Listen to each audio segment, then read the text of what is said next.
There is a moment between holding on and letting go where everything becomes still. You are safe here, in this space between breaths, between thoughts, between what was and what will be. Take a moment to notice where you are right now. The surface beneath you, supporting your weight without any effort on your part. The air around you offering itself freely to your lungs. The gentle darkness or soft light that surrounds you, asking nothing of you except that you be exactly as you are in this moment. You don't need to be anywhere else. You don't need to be anyone else. You don't need to have figured anything out or resolved anything or fixed anything to be here. This moment, this breath, this heartbeat, they're all yours, freely given, no strings attached. Tonight, we journey together through the ancient art of release, through 10 gentle stages that have guided human hearts for thousands of years. From the temples of ancient Greece to the meditation halls of Tibet, from the gardens of Zen monasteries to the quiet corners of modern therapy rooms, countless souls have walked this path of letting go. And now you're here, adding your own footsteps to this ancient trail. Let your shoulders drop just a little. Let your breath deepen just a degree. Feel the weight of your body settling into whatever holds you. We begin this journey not by going somewhere, but by arriving more fully where you already are. The path unfolds before us like a river finding its way to the sea. We begin. You know that feeling when you're carrying too much? Maybe it's bags of groceries, and your fingers are going numb from the plastic handles cutting into your skin. But the car is still half a block away, and you're determined not to make 2 trips. Or maybe it's something heavier, something invisible that you carry everywhere you go. Your arms start to ache, but you can't quite figure out how to set it all down without everything spilling everywhere. So you keep walking, keep carrying. Keep pretending that the weight isn't getting heavier with each step. That's where most of us live, isn't it? Carrying things we picked up along the way. Some of them we chose, some of them just attached themselves to us when we weren't looking. Old hurts that we thought we'd processed, but somehow still live in our chest. Expectations that we never consciously agreed to, but find ourselves trying to meet anyway. Stories about who we're supposed to be, how life is supposed to work, what we need to do to be worthy of love. The Buddha talked about this 2,500 years ago, sitting under that Bodhi tree, trying to understand why human beings suffer so much even when their basic needs are met. He called it dukkha, this suffering that comes from clinging too tightly to things that are always changing. Picture a child at the beach, trying to build a sandcastle as the tide comes in. The harder they work to keep those walls standing, the more frustrated they become as the waves keep washing them away. The suffering isn't in the waves. The waves are just being waves. The suffering is in the desperate attempt to make something permanent out of materials that were never meant to last. And here's what's beautiful about that ancient wisdom. Modern neuroscience is finally catching up. We're learning that our brains literally create suffering when we grip too hard onto outcomes, people, or versions of ourselves that no longer fit. The anterior cingulate cortex, that's the part of your brain that processes emotional pain, it lights up in exactly the same way whether you're experiencing physical hurt or the pain of losing something you were attached to. Your brain can't tell the difference between a broken bone and a broken dream. Both register as real injury, real threat, real danger. But before we can release anything, we first have to see what we're actually carrying. Really see it. Not the story we tell ourselves about what we're carrying, but the actual weight of it in our bodies, our thoughts, our daily experience of being alive. So let's start there. Stage 1, the awakening to weight. Right now, just for a moment, feel into your body. Not thinking about it, but actually feeling. Close your eyes if that feels comfortable, or soften your gaze if keeping them open feels safer. Start at the top of your head. Is there tension there? Sometimes we carry our worries right in our scalp, like we're trying to think our way out of problems that can't be solved with thinking. Move down to your forehead.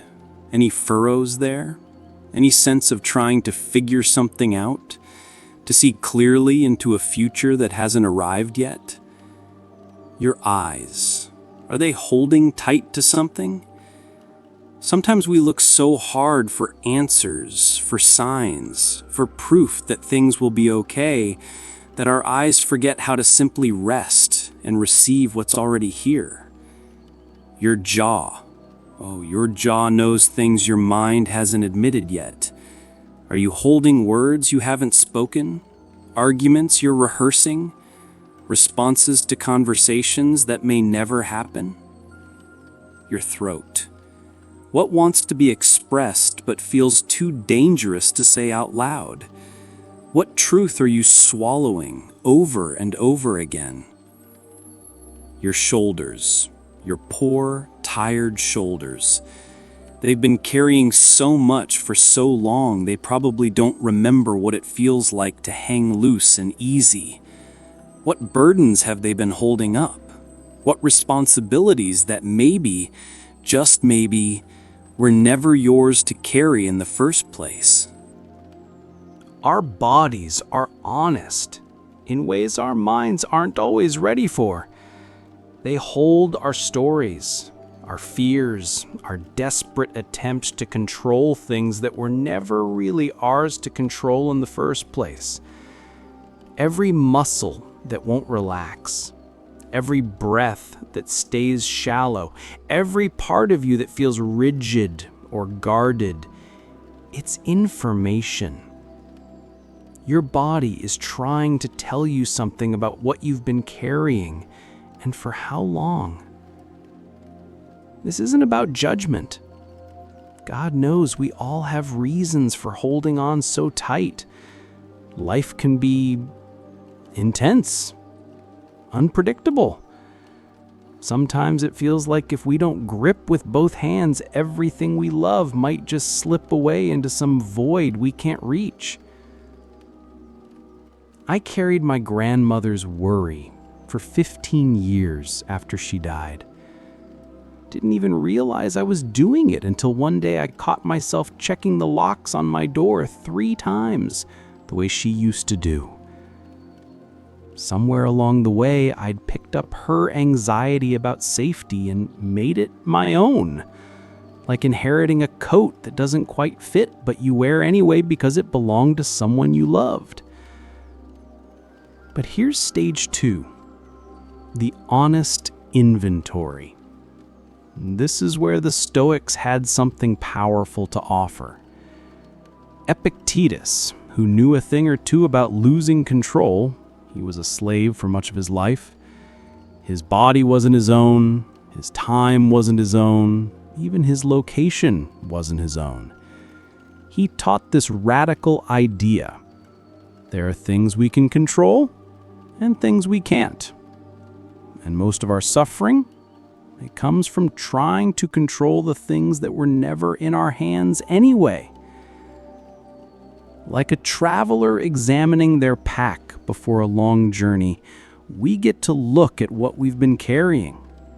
Some of it serves us. Some of it we need for the road ahead. But some of it, well, some of it we picked up out of habit or fear, or because someone told us we should, or because we thought it might come in handy someday, and now we're carrying around these heavy things that serve no purpose except to make the journey harder. Your breath, that's yours. Right here, right now, the choice of whether to breathe shallow or deep, fast or slow, that's completely within your domain. No one else can control that for you. Your responses are yours, not your automatic reactions. Those belong to conditioning, to old patterns, to the way your nervous system learned to cope with things years ago. But your responses, your conscious choices about how to meet this moment, those are yours. Your values are yours. What matters to you, what you stand for, what kind of person you choose to be regardless of what's happening around you, that's your territory. Your attention is yours. Where you focus your mental energy, what you choose to think about, whether you replay old hurts or notice the beauty that's available right now, that's under your influence. But other people's choices, their feelings about you, whether they approve of your decisions or understand your perspective or choose to stay in your life, not yours. Never was. Whether that thing you're hoping for actually happens, whether the future unfolds the way you've planned it, whether the people you love choose to love you back in exactly the way you want to be loved, not yours. Whether your body stays healthy, whether the economy does what you need it to do, whether the weather cooperates with your plans, whether other people drive courteously or your technology works properly or your favorite restaurant stays in business, none of it yours to control. I know, that might sting a little. Recognition often does. We've spent so much energy, so much precious life force trying to manage things that were never in our job description. It's like discovering you've been trying to direct a movie where you were only ever meant to be one of the actors. But here's what I've learned, and what the sages have been trying to tell us for centuries. Recognition isn't the enemy of peace. It's the doorway. You can't let go of what you can't see you're holding. Take a breath here. Let this settle for a moment. Notice what comes up when you consider the possibility that maybe, just maybe, your job is smaller than you thought. And that having a smaller job might actually be a relief. Every river meets rocks before finding its way to the sea. And if you're feeling some resistance right now, if part of you is thinking, but what about this situation? Or you don't understand my circumstances, or this is all very nice in theory, but... Good. That's stage 3. That's your system doing exactly what it's supposed to do. The resistance isn't a bug in your programming. It's a feature. It's your psyche's way of protecting you from change, even change that might ultimately serve you. Because to the part of you that's been working so hard to keep you safe, any change looks like potential danger. The Taoists understood this perfectly. They spent generations watching water, and they noticed something we often forget in our goal-oriented, problem-solving culture. Water doesn't fight the obstacles in its path. It doesn't argue with rocks or try to convince them to move or get frustrated that they're there in the first place. It just finds another way. But we're not water. We're humans, and we have this beautiful, complicated thing called an ego that really, really wants to be in charge. So when someone, even the wise, calm voice of our own deeper knowing, suggests we let go of something, that ego says, absolutely not. It's just trying to protect us. The way a good friend might say, "Are you sure about this?" when we're about to make a big change. Your resistance isn't a character flaw. It's not something to overcome or defeat or shame yourself about. It's information. It's your psyche saying, hey, this thing you want me to release, I've been using it to feel safe. And that makes perfect sense. Maybe you've been holding on to control because chaos feels dangerous, and somewhere in your past, chaos was dangerous. Maybe you learned that if you didn't manage every detail, things fell apart in ways that hurt people you loved. Maybe you've been gripping that relationship because being alone feels impossible, and the last time you were alone, it nearly broke you. So your system learned to hold on tight, to do whatever it takes to keep people close, even if it exhausts you. Maybe you've been clutching your old identity, the achiever, the helper, the strong one, the person who has it all figured out, because you're not sure who you'd be without those roles. They've been your compass for so long, and without them you might lose your way entirely. All of that, completely understandable. Your resistance has reasons, good reasons, survival reasons. I spent 3 years in therapy before I could admit I was angry at my father. Every time my therapist would gently suggest that maybe some of my people-pleasing came from growing up with his explosive temper, I'd rush to defend him. He did his best. He had a hard childhood. I turned out fine. My resistance was protecting me from a grief I wasn't ready to feel, from a truth that might have changed everything about how I saw my family, myself, my whole story. But here's stage 4, the negotiation phase. And oh, our minds are clever negotiators. I'll let go of this, but not that. I'll release my need to control, but just this one thing I really do need to manage. I'll practice acceptance as soon as this crisis is over.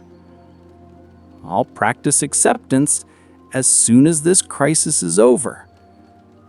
I'll practice acceptance as soon as this crisis is over.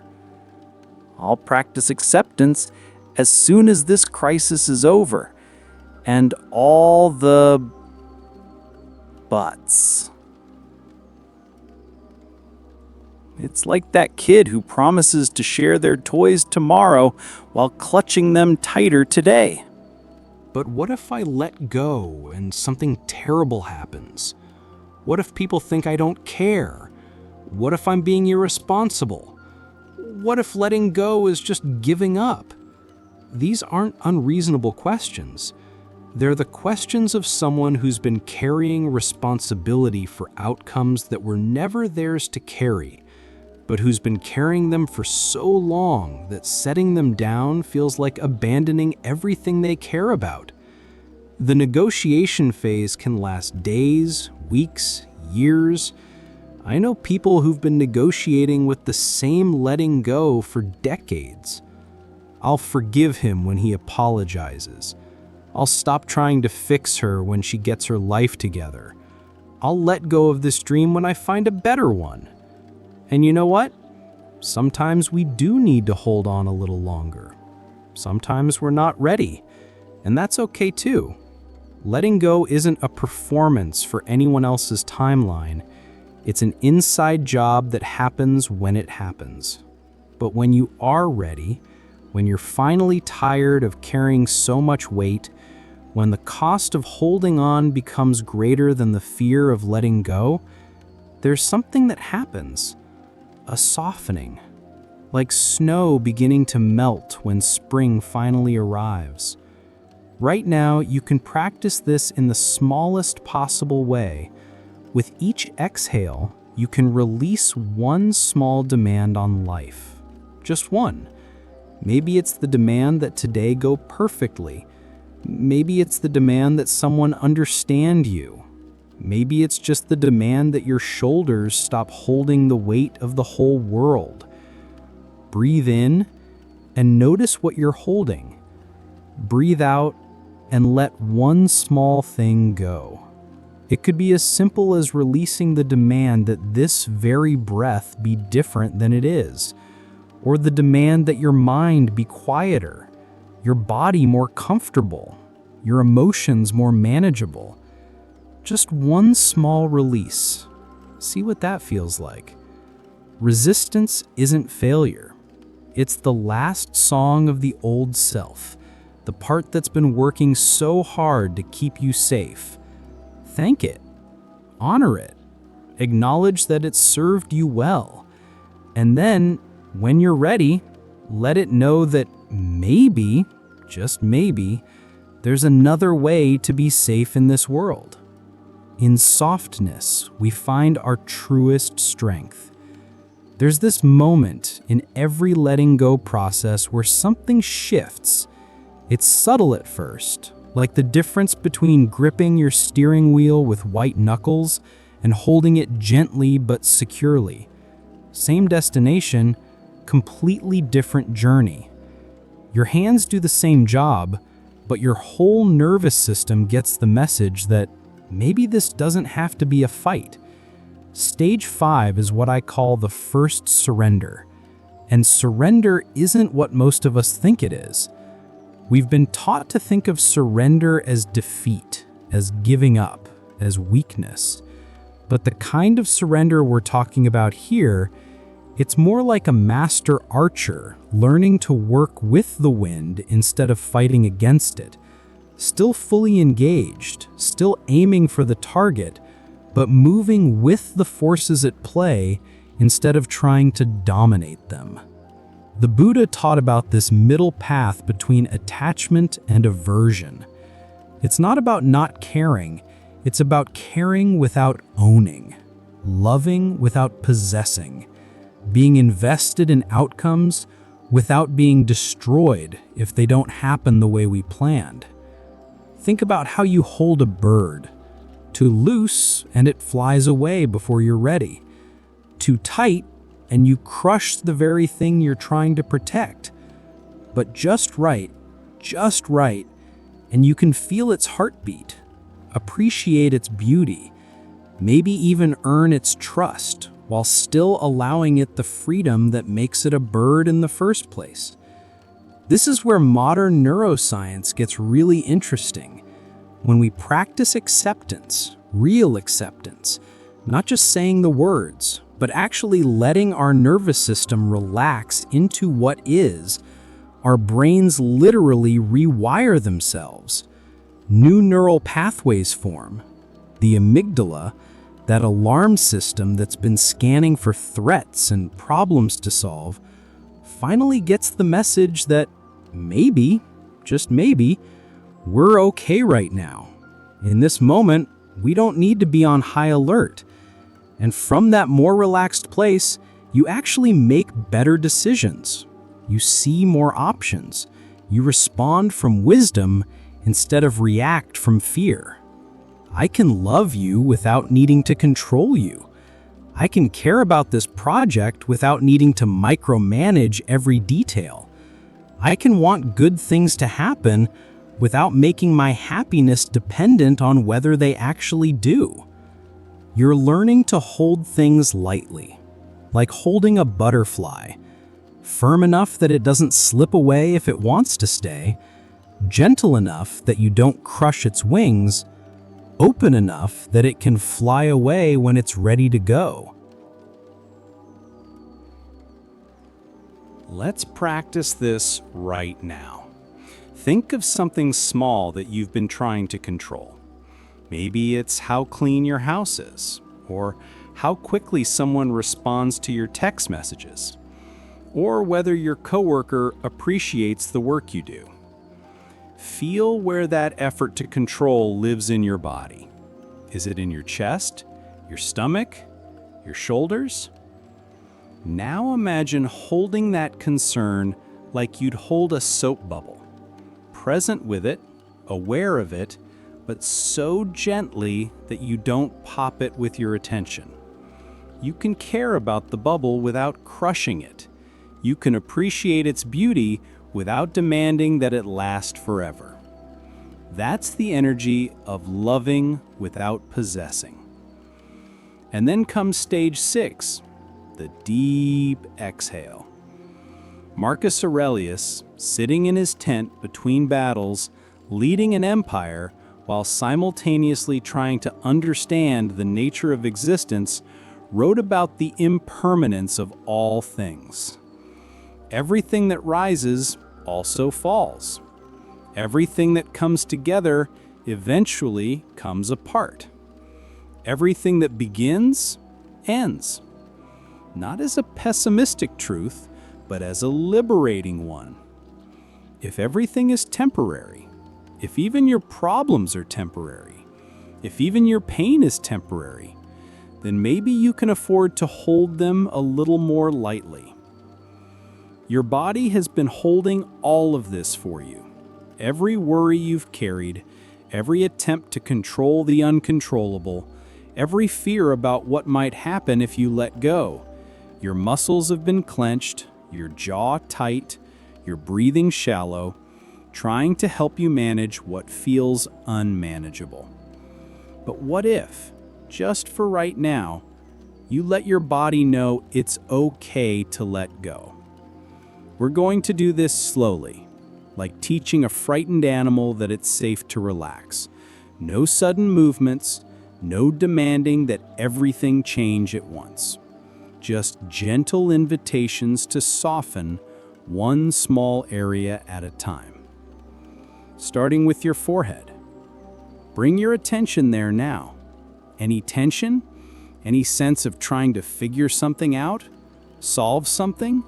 See into a future that hasn't arrived yet? You don't need to hold your thoughts so tightly. They're not going anywhere. The important ones will come back when you need them. Imagine your forehead as a piece of fabric that's been stretched tight. What would it feel like to let it go slack? Not unconscious, not checked out, but relaxed, available, soft. Your eyes, are they searching for something? Trying to see around corners, into other people's hearts, through problems to solutions? What if, just for now, they could rest? What if they could receive what's here instead of reaching for what's not? Your jaw. Oh, your jaw has been working overtime. Are you holding words you haven't spoken? Grinding through problems while you sleep? Clenching against emotions you're not ready to feel? Let your tongue rest gently behind your lower teeth. Let your lips part just slightly. Whatever you've been chewing on, literally or figuratively, it can wait. Right now, your jaw gets to rest. Your neck, it's been holding up more than just your head, hasn't it? The weight of responsibilities, decisions, other people's expectations. What if it could just do its basic job for a moment? Just hold your head, nothing more. Your shoulders, your poor, tired shoulders, they've been carrying the weight of the world for so long, they probably don't remember what it feels like to hang loose and easy. What would it be like to let them drop? Just an inch, just enough to remember that you don't have to hold everyone and everything up. Like warm honey flowing from a jar, let the tension pour out of your body, slowly, gently, with infinite patience for the places that aren't quite ready to let go yet.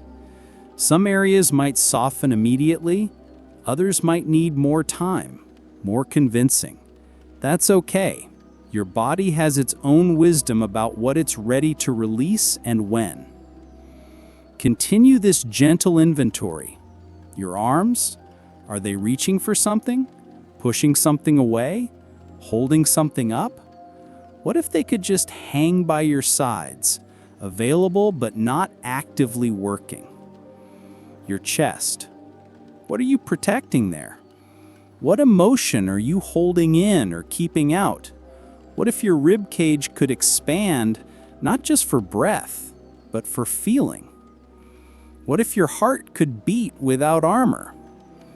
Your stomach, is it tight with worry, holding space for anxiety about things that haven't happened yet? What if it could be soft, spacious, trusting that you'll handle whatever comes when it comes? Your back, what burden is it carrying?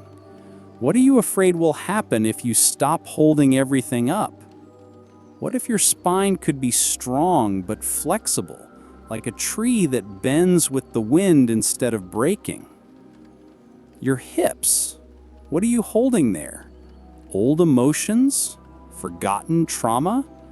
The weight of things you couldn't process when they happened? What if that area could soften, could let energy flow instead of holding it trapped? Your legs, are they ready to run, to escape, to carry you away from something uncomfortable? What if they could just rest, trusting that you're safe enough to be still? Your feet, are they braced against the ground, ready to push back against life? What if they could simply rest, trusting the earth to hold you without any effort on your part? In this softening, you're not losing yourself. You're not becoming weak or passive or uncaring. You're finding who you've always been beneath all the grasping, beneath all the desperate attempts to make life fit into neat, controllable packages. The real you, the you that exists before all the trying and controlling and managing, is still there, has always been there, waiting patiently for you to remember that you don't have to earn your place in the world through your efforts to control it. In emptiness, infinite possibility is born. And now we come to the stage that scares most people, the stage that sends them running back to familiar patterns, familiar pain, familiar ways of holding tight. Stage 7, the sacred emptiness. When you start letting go of the things you've been using to define yourself, to feel secure, to navigate the world, there's this moment where you might feel like you're floating in space. No solid ground beneath your feet, no familiar landmarks to guide you, no clear sense of who you are when you're not defined by what you hold on to. It's like being in one of those sensory deprivation tanks where you're floating in warm salt water in complete darkness and silence. At first, it can feel terrifying. Your mind reaches for something, anything to orient itself. Where am I? What time is it? What should I be doing? Who am I if I'm not doing anything? The mystics called it the dark night of the soul, that place where the old you has died but the new you hasn't fully been born yet. St. John of the Cross wrote about it as a necessary passage, this stripping away of everything you thought you needed to feel secure, to feel like yourself, to feel like you had any idea what you were doing with your life. It can feel terrifying, like you're disappearing, or maybe like you never existed in the first place. Like you've been playing a character for so long that you don't remember who you are when you're not performing that role. I remember when I first started meditating seriously, there were these moments where I'd drop so deep into stillness that I'd lose track of where my body ended and the air began. It wasn't peaceful at first, it was panic-inducing. Where did I go? Am I still here? What if I can't find my way back to being me? But here's what the Taoists knew about emptiness. It's not absence, it's potential. Think about a cup. What makes it useful? Not the clay walls, but the emptiness inside that can hold water. A room isn't valuable because of the walls, but because of the empty space they create where life can happen. The hub of a wheel works not because it's solid, but because it's hollow, allowing the axle to turn freely. Your emptiness, this space you've created by letting go, it's not a void to be filled as quickly as possible. It's sacred space. It's the cleared garden plot where new growth can finally take root. It's the silence between notes that makes music possible. But I know it doesn't feel sacred. I know it probably feels scary or lonely, or like you've made a terrible mistake. Like you've given up something real and valuable for something that might not even exist. That's normal. That's human. When we've spent years, decades maybe, identifying ourselves by what we hold on to, releasing those things can feel like losing ourselves entirely. Think about a trapeze artist. There's that moment when they've let go of one bar, but haven't yet caught the next one. They're flying through the air with nothing to hold on to, nothing to keep them safe except their own skill, and the trust that the next bar will be there when they need it. For that brief moment, they exist in pure possibility, pure faith, pure surrender to the laws of physics and timing and grace. That's where you are right now, flying through the air between one way of being and another. It takes tremendous courage to let go of the bar you know how to grip, even when it's taking you somewhere you don't actually want to go. What if? What if you're not losing yourself? What if you're just finally creating space to discover who you are when you're not defined by your grip on life? Sit with the uncertainty for a moment. Don't try to fill the space with new attachments, new ways of controlling, new versions of the old patterns. Just sit with not knowing. Sit with the questions that don't have answers yet. Sit with the feeling of being between identities, between stories, between one breath and the next. This is advanced practice. This is the deep work that most people spend their whole lives avoiding.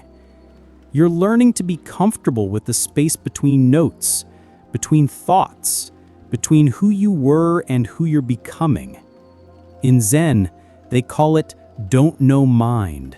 That state of openness where you're not trying to figure anything out, not trying to get anywhere, not trying to become anyone different than who you are right now. Just being present with what is, including the not knowing, including the uncertainty, including the groundlessness. The emptiness isn't punishment. It's not evidence that you've done something wrong or that you're broken or that you've lost your way. It's infinite potential waiting to unfold, like the moment of silence between the conductor's raised baton and the orchestra's first note. What if the emptiness is not something to escape from, but something to rest in? What if it's not a problem to solve, but a space to inhabit? What if instead of trying to fill it quickly with new things to hold on to, you could learn to appreciate its spaciousness?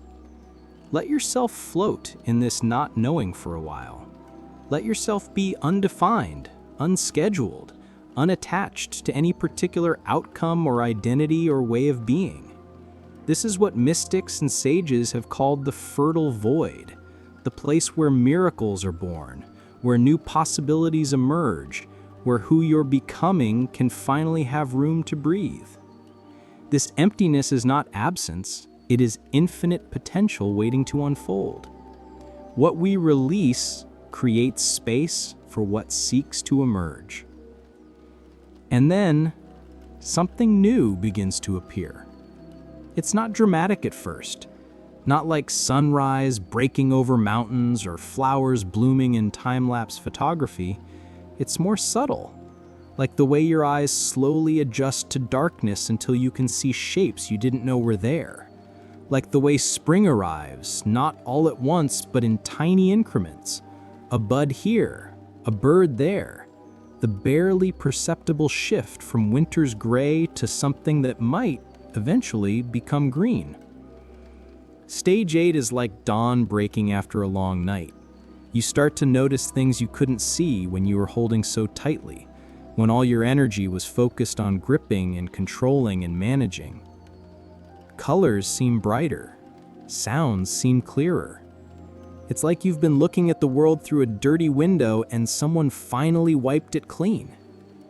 The Zen masters call it beginner's mind, Shoshin, approaching life with the curiosity and openness of someone seeing it all for the first time, because in a way you are. When you let go of your preconceptions about how things should be, you get to see how they actually are. When you release your grip on how people should behave, you get to appreciate how they actually do behave, with all their beautiful, messy, unpredictable humanity. I remember the first time I experienced this clearly. I'd been struggling with a friendship that felt one-sided, always trying to get my friend to be more available, more communicative, more like the friend I thought I needed her to be. After months of frustration, I finally let go of my demands. Not the friendship itself, but my demands on how it should look. And suddenly, I could see who she actually was. Not the friend I was trying to make her into, but the person she'd been all along. Someone who showed love through actions rather than words, who cared deeply but expressed it quietly, who was actually incredibly loyal but in ways I'd been too busy demanding to notice. When you stop trying to force life into your plans, you get to notice the beauty in what's actually unfolding. When you release your grip on outcomes, you become available to possibilities you never could have imagined. This is what positive psychologists call post-traumatic growth. That phenomenon where people don't just bounce back from difficult experiences, they actually grow beyond where they were before. They develop capacities they didn't know they had, discover strengths they didn't know they possessed, find meaning in places they never thought to look. But it's not just about trauma. Every time we let go of something that was limiting us, an old story, a rigid expectation, a way of being that no longer serves, we create space for post-letting go growth. We become more than we were before. Notice what becomes visible when the grip loosens. Maybe it's your own resilience, which was always there but hidden beneath all the controlling and managing. All those times you thought you were barely hanging on, but somehow you kept going, kept loving, kept showing up for life even when it felt impossible. Maybe it's other people's kindness, which you couldn't receive when you were so busy trying to get them to be different. The way your partner actually does show they care, just not in the way you expected. The way your friends actually are there for you, just not in the dramatic movie-style way you thought support should look. Maybe it's life's fundamental generosity which you couldn't trust when you were convinced you had to manufacture all the good things yourself. The way opportunities seem to appear just when you need them, not because you forced them into existence, but because you finally became available to receive what was already there. You start to notice synchronicities, those moments when the universe seems to be winking at you. The book that falls off the shelf at just the right time. The conversation that happens to address exactly what you've been wondering about. The phone call from exactly the person you needed to hear from. These things were probably happening before, but you were too busy trying to control different outcomes to notice them. Now, with your hands open instead of clenched, you can receive what life wants to give you. And then comes stage 9, the integration. This is where the real work begins. It's one thing to have insights during meditation or while listening to a peaceful voice in a quiet room. It's another thing entirely to carry that wisdom into your actual life, into difficult conversations and disappointing moments, and all the regular chaos of being human, into grocery stores and traffic jams and family gatherings and work meetings, and all the places where your old patterns feel so much safer, so much more familiar than this new way of being. The Stoics had a beautiful concept they called preferred indifference. Things that are nice to have, but don't determine your well-being. You can prefer that the traffic light be green, but you don't need it to be green for you to be okay. You can prefer that people understand your point of view, but you don't need their understanding to know your own worth. You can prefer that your plans work out, but you don't need them to work out to trust that you'll handle whatever does happen. Like a river that has learned to flow around stones, you're developing this incredible capacity to engage fully with life while holding outcomes lightly. You care deeply, but you're not destroyed when things don't go your way. You invest yourself completely, but you don't tie your identity to the results. This shows up in tiny moments throughout your day. The moment you notice yourself gripping the steering wheel too tightly and consciously soften your hands, knowing that your tension won't make the traffic move faster, but it will make your experience more unpleasant.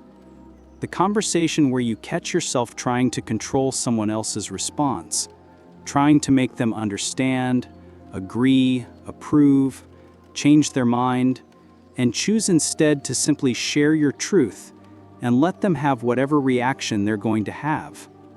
The disappointment that you let flow through you instead of building a wall around it. Instead of immediately analyzing what went wrong or who's to blame or how to prevent it from happening again, you just feel disappointed for a while. And then you feel something else. And then something else. Because feelings, you're learning, are like weather. They come and they go, and you don't have to rearrange your whole life around them. The project that doesn't turn out the way you hoped, and instead of seeing it as failure, you see it as information. Data about what works and what doesn't, what to try next, how to adjust course without abandoning the journey.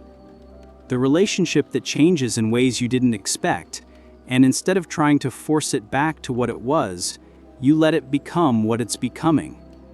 Maybe it becomes deeper. Maybe it becomes different. Maybe it becomes something you never could have planned but turns out to be exactly what both of you needed.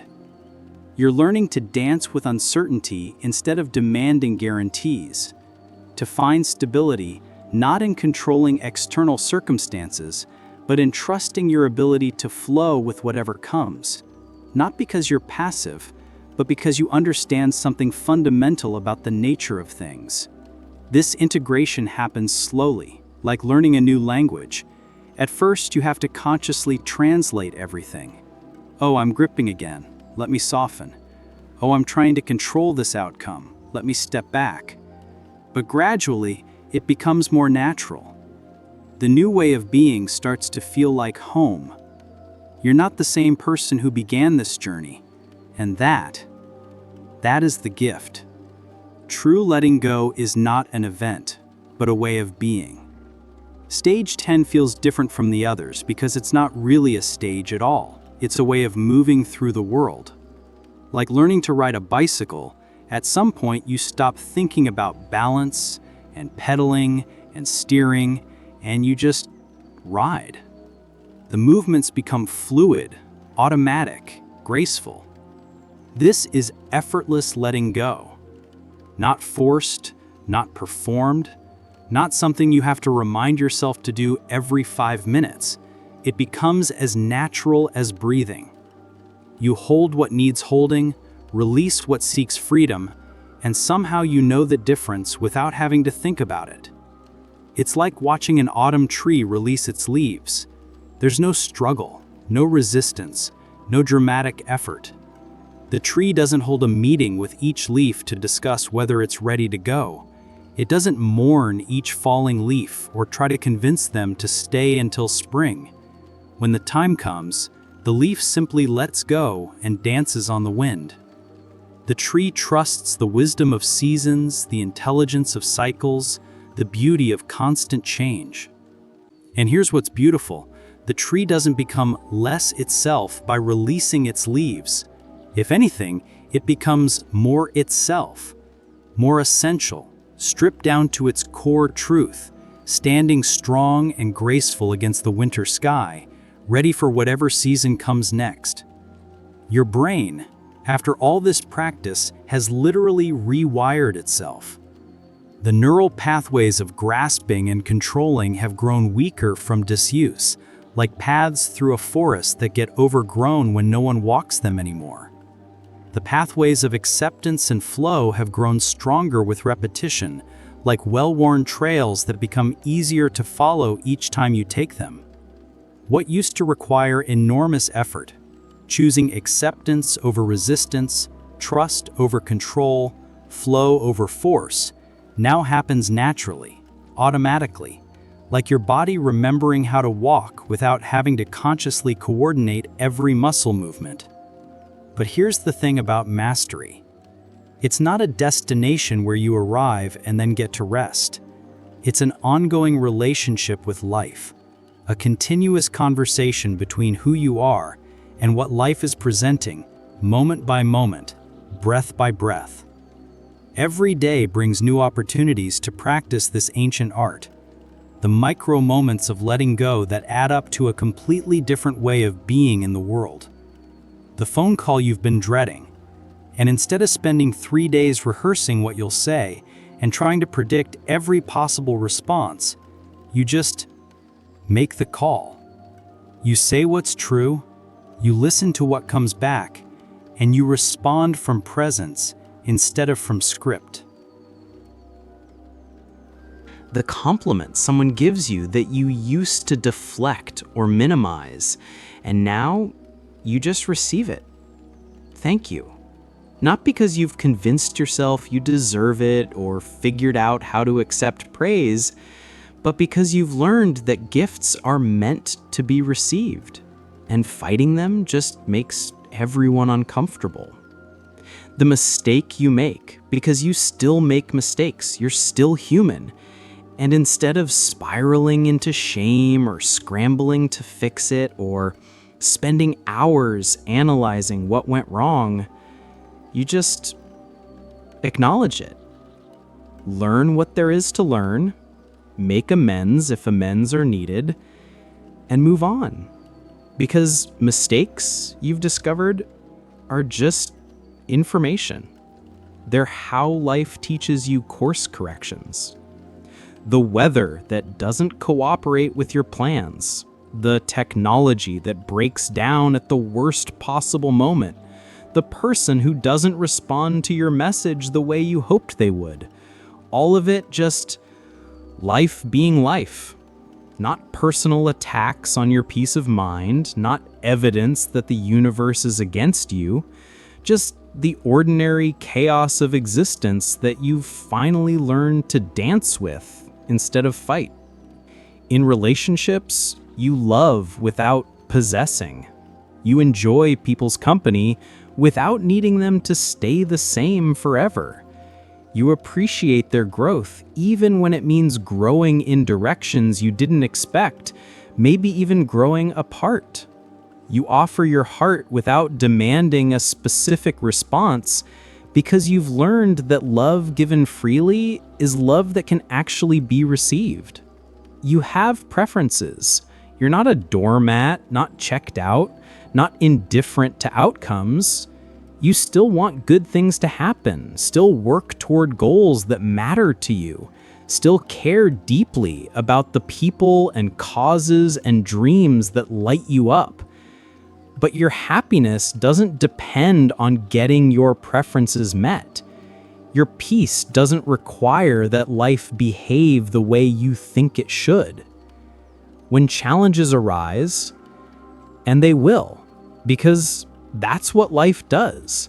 It keeps presenting you with situations that test your wisdom, deepen your compassion, strengthen your capacity to remain open-hearted in the face of difficulty.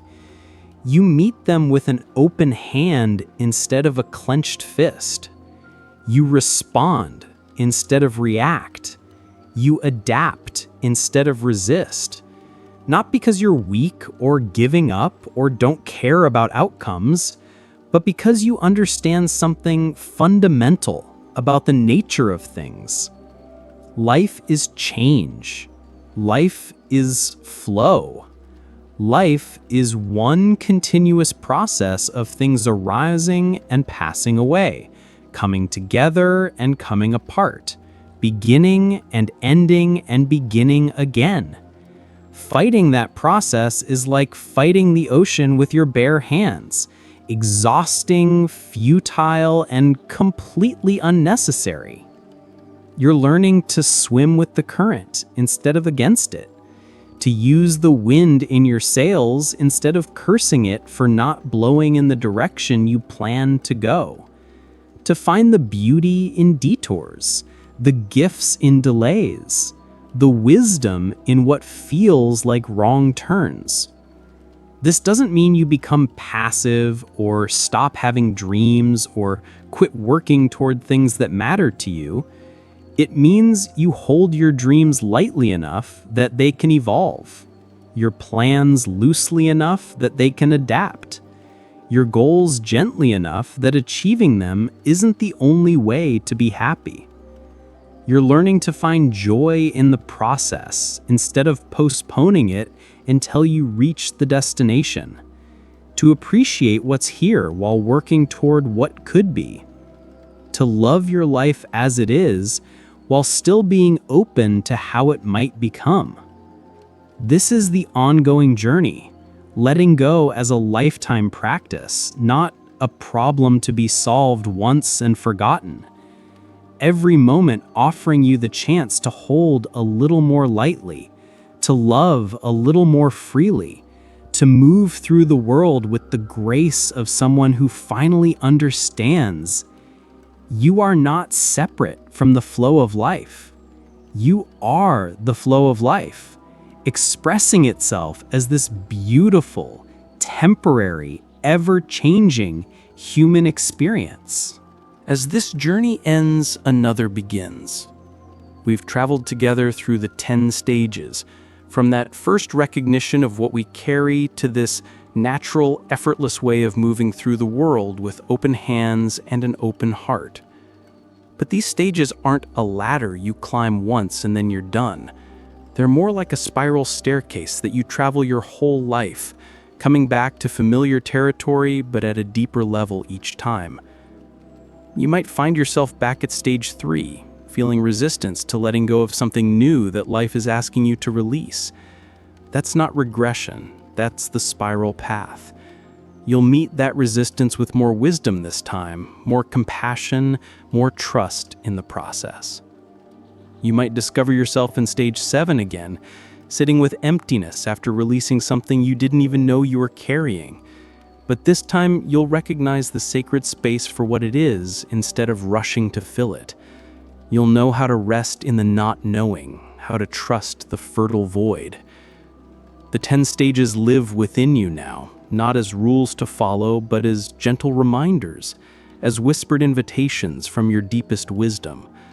They're like old friends who show up when you need them most, offering perspective when you're gripping too tightly, comfort when you're afraid to let go, encouragement when you're ready to release something that no longer serves. You might cycle through them in different orders. You might spend weeks in one stage or flow through several in a single breath. That's not just okay, that's perfect, because letting go isn't linear. It's spiral, cyclical, as natural and varied as the seasons themselves. There will be times when you forget everything we've talked about here, when you find yourself back in old patterns of grasping and controlling, and you think, I should know better now. Be gentle with yourself in those moments. Forgetting is part of remembering. Falling asleep is part of waking up. Getting lost is part of finding your way home. In every moment, life offers you the chance to practice this ancient art, to hold what needs holding, to release what seeks freedom. In crowded rooms and quiet moments alike, in conversations that matter and mundane tasks that don't seem to, in relationships that challenge you and solitary moments that restore you. The person who started listening to this voice, they're still here, of course, but they're different now. Softer in some places, stronger in others, more willing to not know, more comfortable with uncertainty, more trusting of the intelligence that flows through all things. You've learned that you don't have to understand everything to trust it. You don't have to control everything to be safe. You don't have to hold on to everything to be secure. Security, you've discovered, comes not from gripping life tightly, but from knowing you can handle whatever life brings. Not by controlling outcomes, but by trusting your ability to respond wisely to whatever outcomes arise. That's what happens when you learn to let go. You don't disappear. You become more yourself than you've ever been. You don't lose your capacity to care. You learn to care without attachment, to love without possession, to hope without demand. You don't become indifferent. You become truly present, available to receive what each moment offers instead of insisting it offer something else. The ancient Taoists had a phrase, wu wei, often translated as non-action, but really meaning something more like effortless action or natural action, acting in harmony with the flow of things instead of fighting against it, moving like water, which is soft and yielding but can carve through stone given enough time. That's what you're learning to embody, not the hardness that tries to force life into submission, but the softness that wears away obstacles through patient persistence. Not the rigidity that breaks under pressure, but the flexibility that bends with the wind and springs back stronger. This way of being ripples outward, touching everyone you encounter. People feel safer around someone who isn't trying to control them. They relax in the presence of someone who doesn't need them to be different than they are. They open up to someone who listens without an agenda, who loves without conditions, who offers their presence as a gift with no strings attached.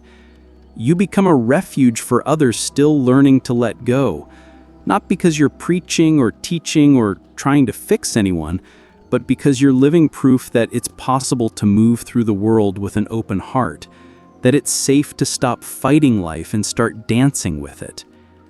Carry this silence into tomorrow.